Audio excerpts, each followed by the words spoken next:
The Important Things in Life, Motivational Story.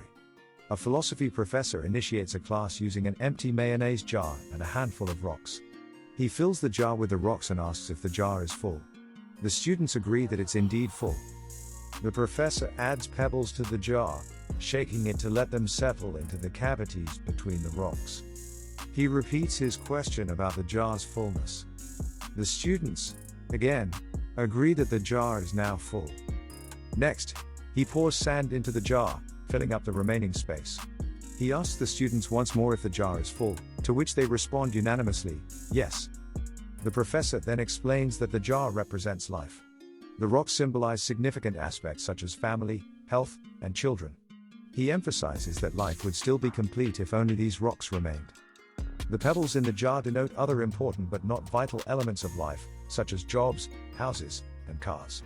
He specifies that they fill the spaces between the rocks, much like in life.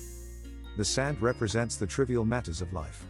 The professor stresses that filling one's life with these small stuff first leaves no room for the significant rocks and important pebbles. The professor advocates prioritizing critical elements of life, such as spending time with loved ones. He reassures that there's always time for work, cleaning, social activities, and everyday tasks. He concludes by advising students to focus on the rocks first, aspects that genuinely matter. He leaves them with the thought that everything else is just sand, thus underlining the necessity of setting priorities. This story conveys a profound lesson about life and its priorities. It teaches the importance of focusing on what truly matters and not letting the small things take up too much space.